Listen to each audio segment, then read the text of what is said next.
नमस्कार दोस्तों, आप लोगों के सामने मैथ का अगला भाग आ चुका है दोस्तों। तो चलिए देखते हैं किस तरह बनेगा। तो 39 नंबर क्वेश्चन है, ये हम लोग 39 नंबर क्वेश्चन बनाने जा रहे हैं ये वाला। तो इसको देखा जाए तो कह रहा है कि ए और ए को बी के 1.1/2 वर्ष बाद 1573 रुपये देने हैं, ठीक है। तथा बी को ए के 6 माह बाद इतना रुपये देने हैं। तो यदि साधारण ब्याज की दर 14% वार्षिक हो तथा अभी एक दूसरे कर्ज का निपटारा करना है तो किसको कितना रुपया देने होंगे, ठीक है। तो देखिए इसमें ये जो है समय है, ठीक है। कितना कितना दिया है समय, 1 से ही 1/2। तो इसको पूर्णांक तोड़ेंगे तो 2 1 3/2% आया है, ठीक है। ये वर्ष आएगा, क्या आएगा दोस्तों, वर्ष, ठीक है। और आर कितना है, 14%। तो जब टाइम और समय को गुना करते हैं तो ब्याज की दर प्राप्त होती है, ठीक है। क्या प्राप्त होती है, ब्याज की दर प्राप्त होती है। तो गुना करेंगे, कितना करेंगे, 14 गुना 3/2। तो कटाइए 7 दूनी 14 यानी 70 के 21, ठीक है। क्या करेंगे, 21। तो मूलधन कितना होता है, 100 होता है ना दोस्तों। मूलधन कितना होता है, 100 मान लेते हैं हम लोग।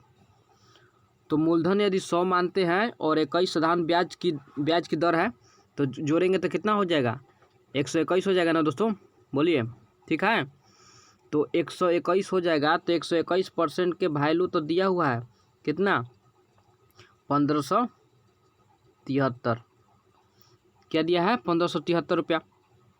तो पहले 1% के निकाल लीजिए, तो 1573 बटा 121 हो जाएगा।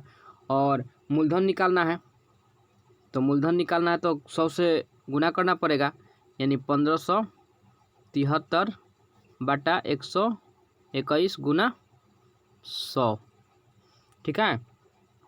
अब इसको कटाइए, तो ये 11 से कटा दीजिए, 11 बार में 121 हो जाएगा। और इसको 11 से कटाएंगे तो कितना आएगा, 143, ठीक है।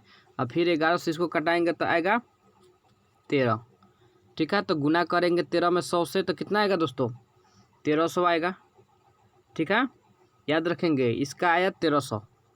अब नेक्स्ट को निकालेंगे। इसमें 2 क्वेश्चन है ना, इसमें 2 भाग में बांट दिया है दोस्तों। 2 क्वेश्चन नहीं है, 2 भाग में बांट दिया। तो आगे कह रहा है कि 6 माह, क्या है, 6 माह में इतना देना है, ठीक है। तो आर बराबर कितना है, 14% है। और टाइम कितना है, 6 माह है।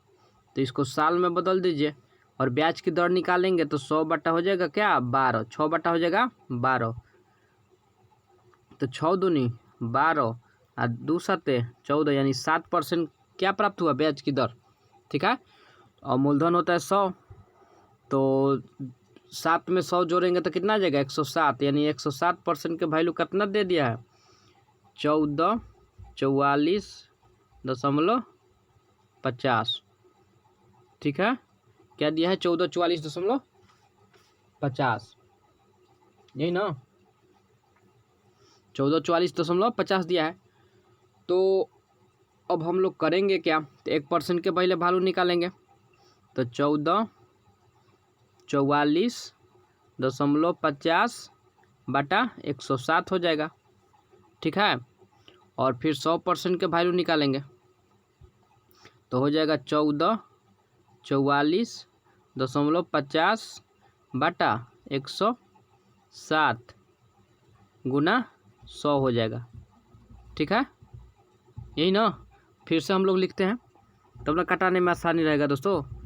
तो लिखेंगे 1444.50 बटा 107 गुना 100 बटा, इसको उड़ा के 100, 200 से 200 कैंसिल। अब इसको कटाएंगे तो 1350 बार में कट जाएगा दोस्तों, आप लोग कटा लीजिएगा, ठीक है। 1350 बार में कट जाएगा। तो हम लोग का क्या आया था, हम लोग का आया था एक 1300 आया था और एक आया 1350।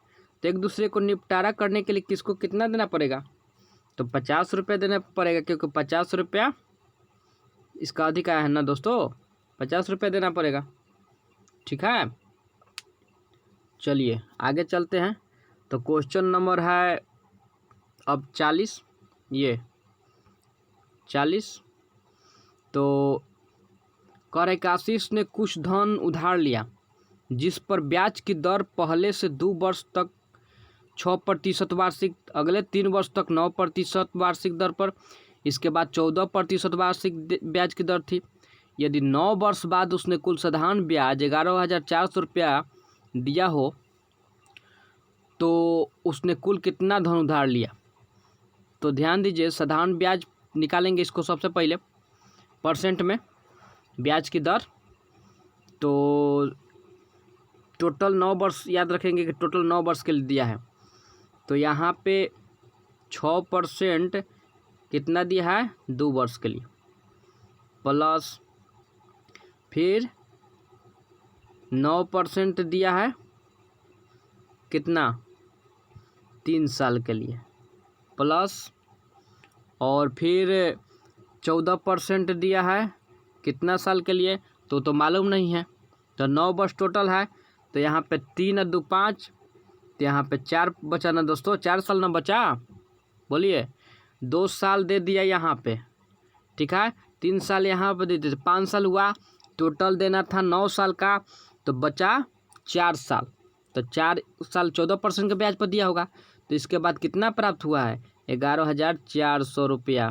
ठीक है, तो जोड़ लीजिए, 6 दूनी 12, 9 तिया 27, 14 चौके 56, यानी 12% प्लस 27% प्लस 56% बराबर 11,400। अब सबको जोड़ेंगे तो कितना आएगा दोस्तों, तो सबको जोड़ेंगे तो 95% आएगा। तो चलिए लिखते हैं क्या कि 95% बराबर कितना है, 11,400। तो 1% का वैल्यू निकाल दीजिए दोस्तों उसी तरह जैसा, तो आ जाएगा 95। ठीक है, अब 100% के वैल्यू निकाल दीजिए, तो कितना हो जाएगा, 11,400 बटा 95 गुना 100। ठीक है, तो चलिए, तो इसको हम लोग हटाते हैं और फिर से बनाते हैं। तो 11,400 बटा कितना हो जाएगा, 95 गुना 100। तो कटाई दोस्तों, 20 पच्चे 100, 19 पच्चे 95, 19 छक 14 से, यानी 00, यानी 6 दूनी 12, यानी आंसर हम लोग का कितना आएगा, 12,000 रुपया। ठीक है, तो ऑप्शन ए हो जाएगा। ठीक है, चलिए दोस्तों आगे चलते हैं। अब 41 नंबर क्वेश्चन ये कह रहा है कि यदि समान वार्षिक दर से समान समय के लिए x का साधारण ब्याज y हो तथा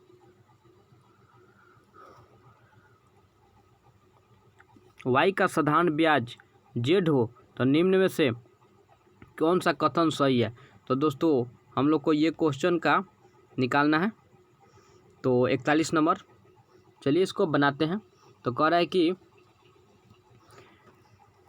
x का साधारण ब्याज y है, यानी ब्याज बराबर क्या हो जाएगा, मूलधन, मूलधन x दिया है, समय वही दिया है, दर r दिया है, बटा 100। तो इसको हम लोग तिरछा तीसरी गुना करते हैं, तो हो जाएगा y गुना 100 बटा में x आ जाएगा, और इसको t गुना r यहीं छोड़ दीजिए। ठीक है, चलिए इक्वेशन 1। अब यहाँ पर क्या कर रहा है कि y का साधारण ब्याज z है, तो z बराबर क्या हो जाएगा, नहीं ब्याज बराबर क्या होगा, मूलधन गुना समय वही है टी है और दर भी आर है बटा 100। तो इसको भी क्या लिख सकते हैं, इसका भी तिरछा तिरछा गुना कीजिए तो जेड गुना 100 बटा में वाई बराबर टी गुना आर। ठीक है, तो इसमें इक्वेशन 2 मान लीजिए इसको, तो टी गुना आर और टी गुना आर दोनों बराबर है। तो क्या ये इक्वेशन बराबर नहीं होगा दोस्तों? फिर से देखिए, टी इंटू आर और टी इंटू आर दोनों बराबर है, तो ये भी तो बराबर होना चाहिए ना, बोलिए होना चाहिए ना। तब क्या लिखेंगे, लिखेंगे कि y गुना 100 बटा x। ठीक है, y गुना 100 बटा x। और क्या लिखेंगे, 100 गुना चाहे y गुना 100 बटा x बराबर, और इसमें लिखेंगे z गुना 100 बटा में y। ठीक है, तो ये 100 से 100 कट गया, तो y में y से गुना होगा तो क्या हो जाएगा y स्क्वायर बराबर, और x और z में गुना होगा तो x से z। यही हम लोग का क्या हो जाएगा, आंसर हो जाएगा। और जो होगा उसको मारेंगे, zx या xz इधर उधर रखने से कोई मतलब नहीं है दोस्तों। तो चलिए दोस्तों, आज ये जो है सिंपल इंटरेस्ट कंप्लीट होता है। आप लोग शुरू से वीडियो जरूर देखिएगा, आप लोग को समझ में जरूर आएगा। और नहीं आए तो मैंने व्हाट्सएप नंबर पीछे वाले वीडियो में दे चुके हैं, आप लोग जाकर देख लीजिएगा और बताइएगा हमसे कि इस पर और वीडियो डाला जाए या नहीं। ठीक है, मिलते हैं नेक्स्ट वीडियो।